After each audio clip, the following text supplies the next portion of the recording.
आइए दोस्तों, आज स्पेशल सिद्धार्थ अकेडमी में स्वागत है। आज एक भारतीय इतिहास का लेके आए हैं जो काफ़ी परीक्षा दृष्टि काफ़ी महत्वपूर्ण प्रश्न है।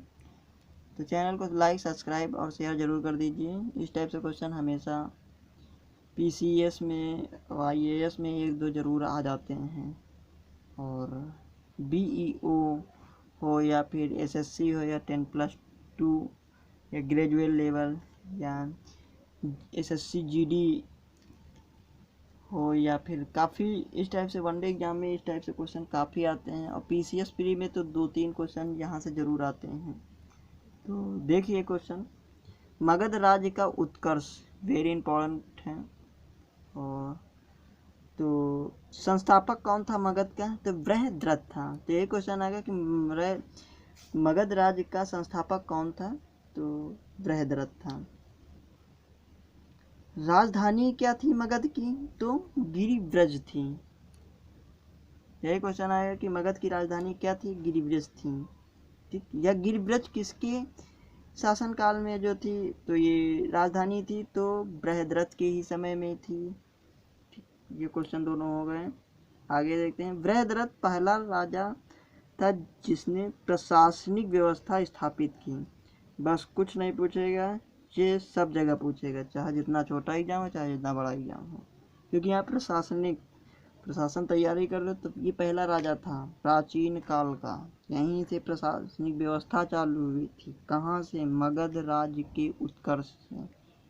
ठीक है, कई टाइप से क्वेश्चन आता। अगला, बिंबिसार ने राजगृह का निर्माण कराया।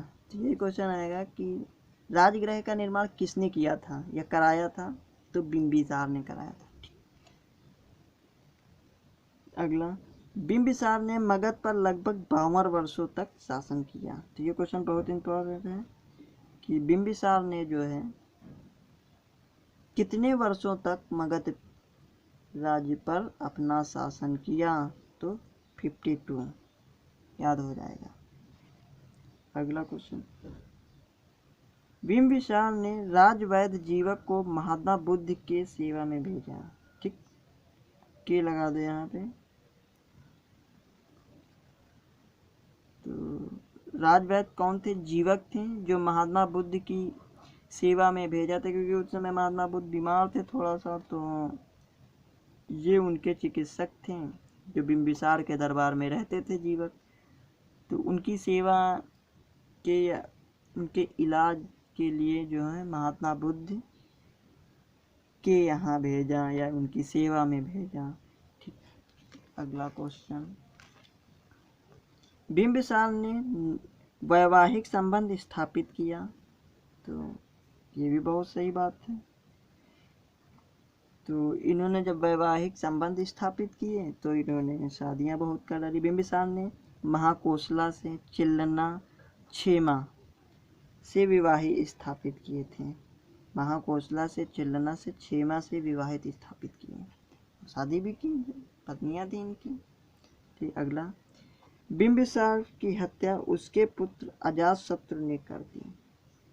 तो बिंबिसार की हत्या किसने कर दी थी? उसके पुत्र अजातशत्रु ने कर दी थी। ठीक, तो ये क्वेश्चन काफी इंपॉर्टेंट कि बिंबिसार की हत्या किसने की थी? तो अजातशत्रु ने की थी। ठीक, इसे मगध राज्य का जो मगध को है, इसे पितृहंता वंश भी कहा जाता है, क्योंकि क्या है? पितृ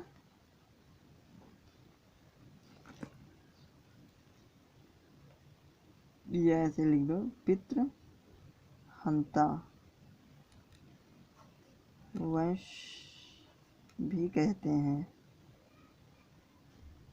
क्योंकि जो है ये पिता की हत्या कर करके अपने ही बैठा करते हैं राज गद्दी पे, इसलिए जो है इसे जो है पितृहंता वंश भी कहा जाता है। ठीक है, इसलिए ये भी क्वेश्चन आएगा, पितृवंशा वंश किसे कहा जाता है, किस वंश को कहा जाता है? तो मगध राज्य को, मगध वंश को कहा जाता है। ठीक, किसी भी टाइप से पूछ सकते हैं।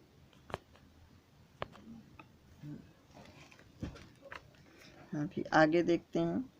अजातशत्रु 493 ईसा पूर्व गद्दी पर बैठा। तो ये भी क्वेश्चन आएगा कि अजातशत्रु किस वंश किस वर्ष गद्दी पे बैठा? 493 ईसा पूर्व पे गद्दी पे बैठा। किसकी हत्या करके? बिंबिसार की हत्या करके। अजात शत्रु का उपनाम क्या था? कुड़िक था। यही क्वेश्चन है, कुड़िक किसे कहा गया है? तो अजात शत्रु को कहा गया है। ठीक, अगला क्वेश्चन, अजात शत्रु जैन धर्म का अनुयायी था। तो अजात शत्रु किस धर्म को मानने वाला था? तो जैन धर्म को मानने वाला था। ठीक, अजात शत्रु 32 वर्ष तक शासन किया। यही क्वेश्चन आएगा कि मगध पे जो है 32 वर्षों तक किस शासक ने शासन किया? तो अजातशत्रु ने किया था। बिंबिसार ने 52 वर्षों तक शासन किया था। ठीक, अगला 461 ईसा पूर्व है ये, ठीक, में उदयन मगध की गद्दी पर बैठा, यानी कि उदयन अब इनकी हत्या कर दिया। किसकी? अजातशत्रु की हत्या कर दी। ठीक, किसने? उदयन ने। ये इनके बेटे थे उदयन, किसके? अजातशत्रु के। उदयन पाटलिग्राम की स्थापना की। ये बहुत ज़्यादा इंपॉर्टेंट क्वेश्चन है, यूपीपी में आया था क्वेश्चन और फिर आएगा, ये कहीं ना कहीं तो जरूर आएगा। तो पाटिलग्राम या पाटलिपुत्र की स्थापना किसने की थी? तो उदयन ने की थी। इसे पाटलिपुत्र भी बोलते हैं। क्या बोलते हैं? पाटलिपुत्र। किस पाटलिपुत्र या पाटिलग्राम की स्थापना किसने की थी? तो उदयन ने की थी। ठीक, अगला क्वेश्चन, हर्यवंश का अंतिम शासक? उदयन का पुत्र नागदशक था। तो हर्यवंश का अंतिम शासक कौन था? उदयन का पुत्र नागदशक था। ठीक, ये क्वेश्चन काफी इंपॉर्टेंट है यहाँ से। फिर नागदशक की हत्या शिशुनाग ने कर दी। लो, ये शिशुनाग कौन थे? शिशुनाग नागदशक के सेनापति थे। उन्हीं की हत्या करके इन्होंने जो है शिशुनाग वंश की स्थापना कर दी। तो ये भी क्वेश्चन आएगा, शिशुनाग वंश की स्थापना किसने की थी? तो शिशुनाग ही ने की थी। बस, शिशुनाग ने अपनी राजधानी वैशाली में स्थापित की। ये भी क्वेश्चन आएगा, शिशुनाग ने अपनी राजधानी कहाँ स्थापित की थी? वैशाली में।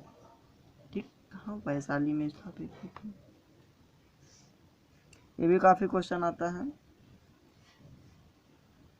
शिशुनाग वंश का अंतिम शासक कौन था? नंदीवर्धन था। ये क्वेश्चन काफी इंपॉर्टेंट है कि नंदीवर्धन किस वंश का अंतिम शासक था? तो शिशुनाग वंश का था। ठीक, अगला क्वेश्चन, नंद वंश का संस्थापक कौन था? महापद्म नंद थे। ये भी क्वेश्चन वेरी इंपॉर्टेंट है, ये क्वेश्चन हमेशा आता है। तो नंद वंश का अंतिम शासक संस्थापक महापद्म नंद। नंद वंश का अंतिम शासक घनानंद था। ये बहुत इंपॉर्टेंट, यानी संस्थापक कौन थे नंद वंश के? महापद्म नंद। और नंद वंश का अंतिम शासक घनानंद थे। ठीक, सिकंदर का समकालीन थे। ये बहुत ज़्यादा इंपॉर्टेंट, यही क्वेश्चन आएगा कि घनानंद किसके समकालीन थे? तो सिकंदर के समकालीन थे। अगला क्वेश्चन और आखिरी क्वेश्चन, अगला और आखिरी क्वेश्चन, घनानंद की हत्या चंद्रगुप्त मौर्य ने की थी। ये क्वेश्चन आएगा कि घनानंद की हत्या किसने की थी? तो चंद्रगुप्त मौर्य ने। या फिर आएगा कि चंद्रगुप्त मौर्य ने किसकी हत्या करके मौर्य वंश की स्थापना की? तो घनानंद की हत्या करके मौर्य वंश की स्थापना की। अगला टॉपिक मौर्य वंश ही रहेगा। ठीक, मिलते हैं नेक्स्ट वीडियो।